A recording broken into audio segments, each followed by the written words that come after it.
MVP 3.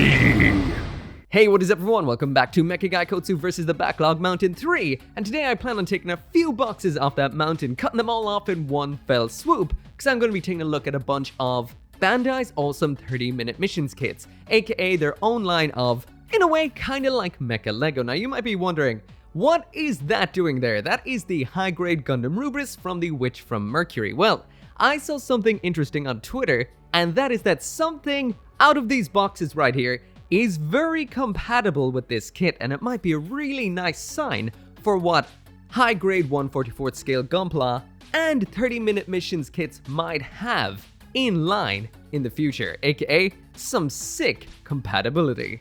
As usual, this video right here was sponsored by HobbyLink Japan, so if you do want some of these kits of your own, I'll throw the link to all of them down there in the description. I'll also mention there has been a whole bunch of 30-minute sisters releases too. That is all of this stuff right here, so I will throw the links to those as well, in case you want to get some more build your own custom Mecha Girl kits. But I won't be taking a look at those today. Today is purely about the robots. So today I've got a whole bunch of kits to take a look at. That is 3 different X-Max, 1 set of weapons, and 1 optional part set, which is the large booster unit. First up, we've got the 30-minute missions Forestieri 01.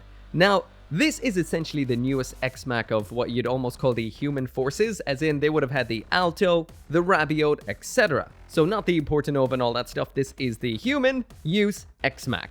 This has dialed up the technology a little bit, so this is more compact in size and has some beam weaponry. Now, I do have the darker version of this one available right now, but this literally just came in the door there, so it is not built yet, so I won't be able to take a look at it today. And what actually shocked me about this a little bit is it's not just a straight up color swap. We actually have a different head, different chest, as well as a different front armor with front skirtings. So it's a completely, well not completely, but quite different to the white version of the Forestieri. So this right here is what the 30-minute missions Forestieri looks like, snap built with no extra effort. So no panel lining, no nothing, snap built out of box. According to the manual right here, this is an unmanned version of the Forestieri. It does not require a pilot and completes its mission using a unique autonomous system. Unlike the physical blades used by the Altos and Rabiots, the plasma beam swords standardly equipped by these units can generate blades when they are required. They can melt through enemy armor and can even be used for effective tactics, where Forestieri units close in on enemies and pierce them by generating a blade. So yeah, the first thing I noticed about the Forestieri here is its large amounts of clear parts for a 30-minute missions kit. So that is in the chest and in that unique head, which must house the AI that powers it. Now, I will mention this is extremely small. There is a high-grade Gundam for comparison, and there is the high-grade Core Gundam, so this is just a little bit bigger than the Core Gundam, making it, well, tiny and cute at the same time. So as for some more comparisons, there it is beside a standard 30-minute missions Alto with some commander armor, a Rabiot from the same faction, and also from the same faction this is an Esposito, so as you can see they really are mixing up the heights here. So even though the height has changed, all the joints are exactly the same, so these are just as modular as we would have seen with this line so far. So everything can be popped off and reattached among them all. So if you want to make a funny shorter version of the Alto, or just extend the Forestieri with some parts off another kit, if you get them in the same matching plastics, the parts will match up absolutely perfectly. You can do what you like. So yeah, like I mentioned, the joints are exactly the same as what we would have seen with all of these kits so far. So that means all the same ridiculously awesome articulation is here that we would have seen with all these kits so far. This is just really well designed. No matter what kind of pose you pop it into, it looks great.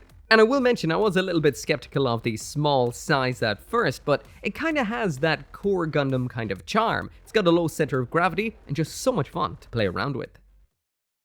So when it comes to the accessories in here, what we get is essentially like a standard Gundam loadout. If you consider the 2 little shields that we have already on the arms of the Forestieri as the board of this sword, board, and beam rifle, then the sword is the plasma blade we've got right here, we've got a rifle, and we've got a multitude of hands in here, which is a plus, but I will mention we've only got 2 backs to the hands, which is a little bit of a minus. So as for the hands in here, they attach on the usual way, that is ball joint attachment. So we do have some widespread relaxed ones, regular holding ones or fists, and we've got one right hand extended angle holding one, which I'll take a look at when we're taking a look at the beam saber.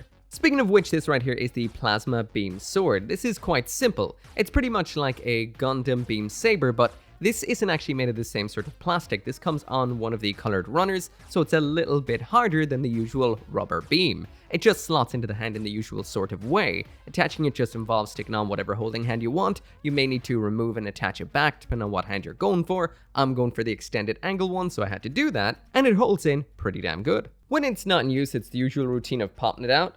Get rid of the beam. Whoa, that's tight. Oh, okay, it doesn't twist out. Do not twist it, only pull. That's what he said. And when it comes to these 30-minute missions kits, we have these different holes all over the place, some of which are these small square ones, and the beam sabery thing can pop into one of those holes just like so for storage. So this right here doesn't hold in so securely. If I give it a wiggle, that actually does wiggle around in there. Does it fall out? Yeah. So I gave this a go on some of the other little square holes around this kit, like on the backpack, on the other leg, and the same thing happened in all of them, it just fell out. So it seems like this is a little too thin to hold in, so you might need to either thicken it up or something to make sure it doesn't get lost. So next up in here, we've got the next weapon, which is the rifle. Now, this looks great, the design is really cool, but there is one little element that kind of irks me personally about it a bit. That is the fact that this is cast in the same color as the armor. Every weapon we've gotten so far has been in gray, which is kind of similar to Gundam's weapons. It's not like if you were holding a rifle, it would be skin colored. I guess maybe you might have a skin colored rifle. Never mind. That is not a great point, but as you can see, it kind of like blends in a little bit. It's kind of got a cool effect, but it would have been nice if it was maybe two-tone, but then again, you can paint whatever you want. It's simple, effective, and does what it needs to do. As for attaching it, it's just like the rest of the hands. You can pop it into a holding hand, just like so, simple as. So this doesn't have any real storage solutions per se, but there's a whole lot of choice with this particular little adapter right here. So as the rifle has the C-clip attachment point on the bottom, you can just pop that in like that, and then maybe just crack it onto the backpack like that. That right there is what I've been doing so far, and it works out quite well.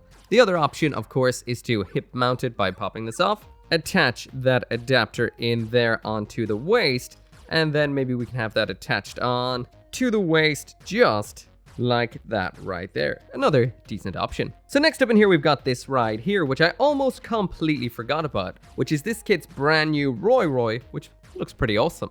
You might be like, well, what exactly, pray tell, is a Roy? But essentially it's this right here. It's just a little support bot. The top can rotate around like this. That's about all it can do. We've got some C-clip attachment points here, and we've got a hole in the top and a hole in the bottom. Apparently, you can replace its head with it by yanking this off, removing the Roy's head, and you can stick that on like this if you wanted to. And then you could probably draw a little face on here, which is what I'm going to do.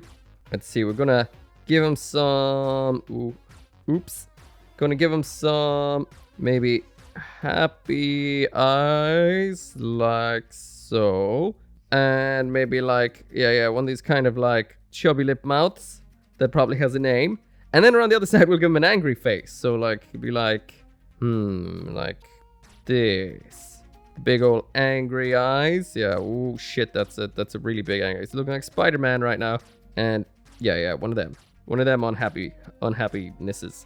There we go! Improvement entirely! I wasn't so sure about this AI head here, but yeah, there we go. We've got that. I used a panel liner, by the way, that can be wiped off easily if you need to. So you can draw your own face on, and you know, he's going around doing his day. He's happy about it. Some guy's an ass hat. This turns around like this, and he's like, well, you know what? I'm gonna pick up this. This guy back here, he's the ass hat. He's like, I'm gonna... Yeah. And now he's back to being happy. Violence solves all his problems. Next kit. But yeah, there is also this version as well available. So the only difference with this one is the head, torso, and the front skirting armor is different. That is it as far as I can tell. Still the same weapons, same Roy, same deal. So next on the chopping block today is this, the Gardonova Brown. So this is basically a color and parts variant of a kit we would have seen before, which is known as the Revernova. If you want to see that review, I'll throw a link to that as well down in the description if you want to check that out. That was a few months ago, and for the most part, this is quite similar, so let's blast on through it. So this right here is what the Gardonova looks like out of the box just snapped together with no additional effort. Now, we've noticed that these particular enemy mecha from the 30-minute missions universe tend to look a little bit like Xeon kits. This has a little bit of a Zigok or maybe even an Akai kind of vibe, if not a kind of mix between the two, with those big arms, the kind of lack of any particular kind of neck or head. So yeah, a little bit of a combo between them. So what it says in the instructions about this particular unit is, this is a heavily armored general purpose X-Max model developed by the Balian forces for attacking enemy bases. They specialize in lateral movements enabled by igniting the verniers on the shoulders and excel at jumping maneuvers using their large legs, resulting in agile units despite being heavily armored models. They shred through the battlefield using medium to long-range submachine guns equipped with drum magazines full of ammunition, and their large claws with their outstanding destructive power. They can be equipped with certain parts of armor and armaments from Revernovas to significantly improve their capabilities.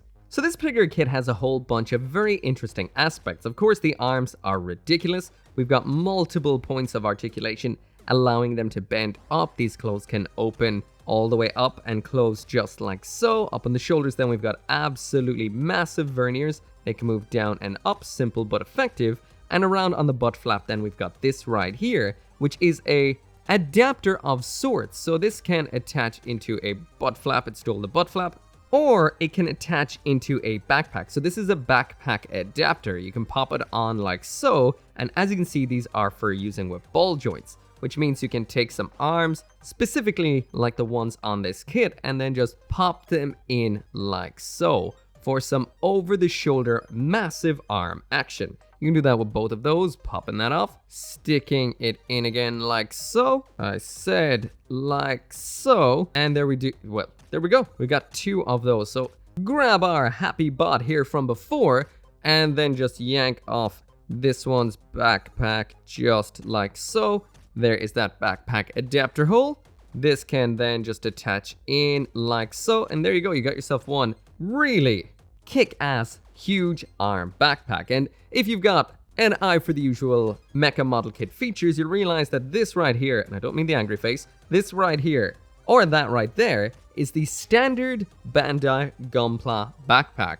So that does mean if we do grab a standard Bandai gunpla, that should have the same holes. This should stick right in, and this is fully usable with high-grade Gundam model kits. Now, I know what you're thinking. That has some real rebake energy. But the problem is, those kits, the kits from Iron-Blooded Orphans, don't have the standard backpack adapter, and that is a massive loss. And we have some verniers here as well. Can they move down the way? Yeah, ever so slightly. So you got some thrust as well.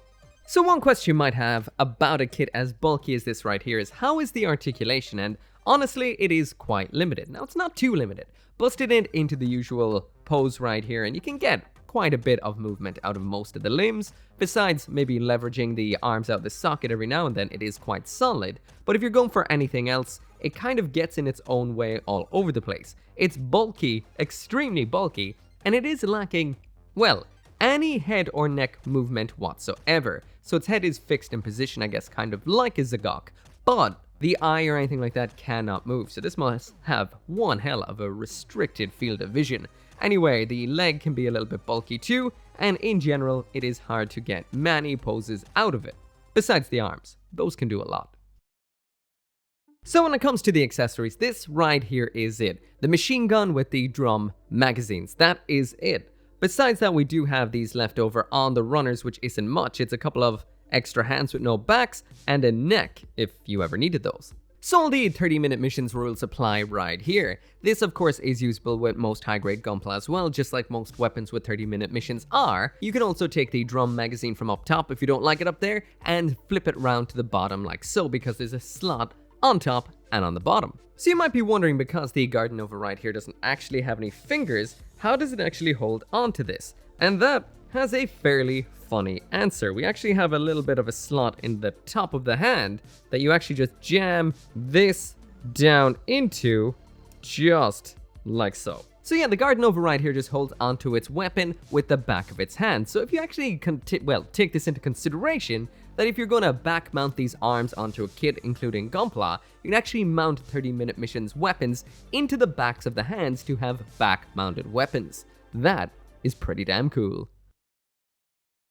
So next up in here, and the last thing I'm probably going to be taking a look at today, because this is taking a little longer than I thought, so this one is going to have to wait till another day. And that's not the first time I've done that with some weapons. I have the ninja weapons from months ago somewhere else. Anyway, this right here is the Option Parts Set 9 Large Booster Unit. Now this is a set of parts for using with, I assume, any and all of the 30-minute missions kits, but what we've got in the front here is an Alto.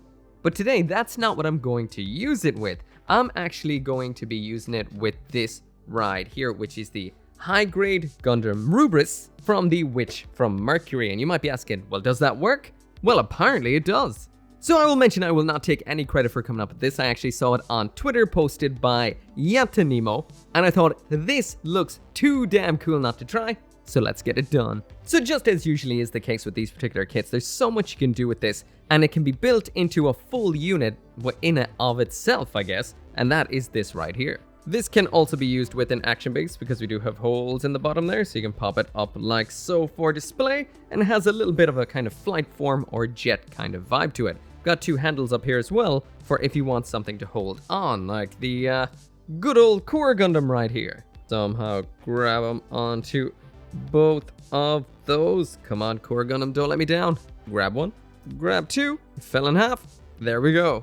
So there we go, there is Core Gundam grabbed onto that for those long haul journeys, so he doesn't have to waste up all of his own fuel. Anyway, let's get this connected to this.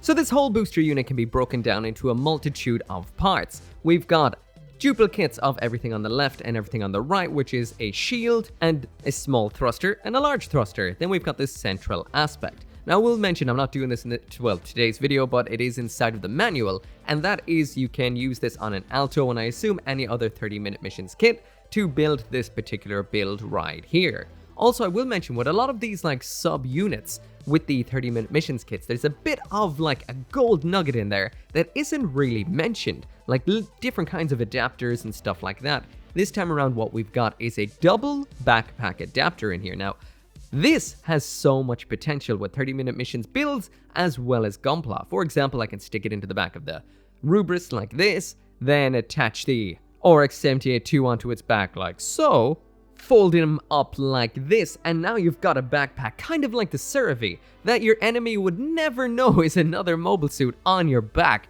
for, you know, pulling out when the going gets tough, you know? Or if you just want to make some kind of centaur, I'm not sure. Anyway, moving on. So the knees we have on the Gundam Rubris right here is very similar to what we would see with the 30-minute missions kits. These were rolled into Gunpla a few years ago as part of what's referred to as the fine build system, which you'd see in a lot of easy to build kits, something you could pop out as an army builder style kit, like something like the Leo. If you want to make 30 or 40 of them, it's a little easier to do than classic high-grade Gundam. Now we have this sort of joint in the 30-minute missions kits as well. They're, well, meant to be buildable in 30 minutes or less, so it's an easy way to do that. Now, some people don't like these joints because they can get loose over time. Bandai does seem to be reinforcing them better and better each time, like on the Rubris right here, but it is interesting that Bandai is slowly moving towards to an almost fully compatible system for their 144 kits, which makes me happy.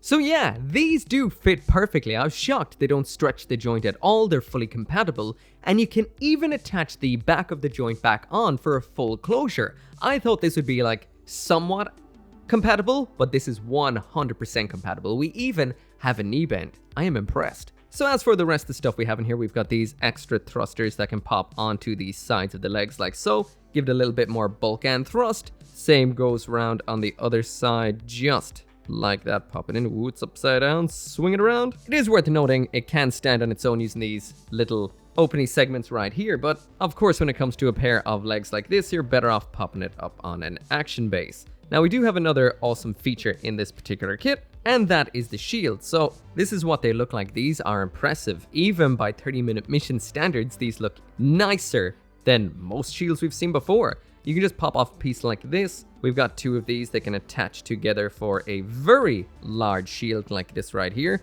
We've got some pegs on the underside. We've also got some holes as well, depending on how you'd like to attach these. And we even have a little peg hole right here, which you could probably attach some kind of handle to. But we'll just go with what this kit has, and that is some pegs. These are fully compatible with the four arms of the Gundam Rubris. So that right there is what this kit looks like with that just attached on like so. So as this can be split into 2 identical units, that's exactly what I'm going to do. Now I'll also mention you can either have or not have these particular segments right here. If you want to add some length or shorten them down to your own personal taste, you can do that. I'm going to leave them on, and by attaching one of these shields to both arms, this once again looks like a crazy update. Almost like this kit could punch the absolute crap out of stuff and deflect attacks using these particular shields. Now, I'm going to go the whole way with this, and I'm going to use the included backpack adapter and this segment as well. So just attaching that round back like so, that looks a little something like this right here. So anyway, there's what the Gundam Rubris looks like, completely kitted out with all of this stuff, and I did stick its beam rifle into its hand as well.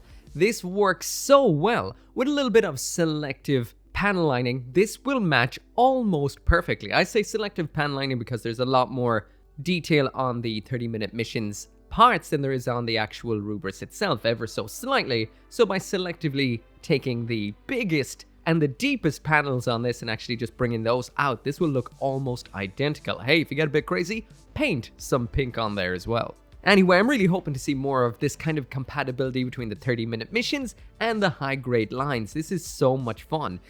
Well, if you've never tried a 30-minute missions kit before, I highly recommend it. They keep getting more fun and more fun as they come out. My personal favorite is still the Spinatio. Sadly, I didn't get to take a look at the customized military weapons today, which actually works well with the Spinatios, but maybe next time. Anyways, as always, thank you so much to Hobby Link Japan for sponsoring this video. All the links will be down there in the description. Thanks to you guys for watching as usual, and I will see you next time. As always, this video and every video would not be possible without each and every one of you guys who watches my videos. And special thanks to those of you who are supporting me over on Patreon and on the channel members, including Caleb Engelhart, Global Frequency Studios, Go Little Rockstar, Gunpla UK Limited, Joe, Kill Me Inc., Lawrence Seahack, RG59061, and Van Fawn.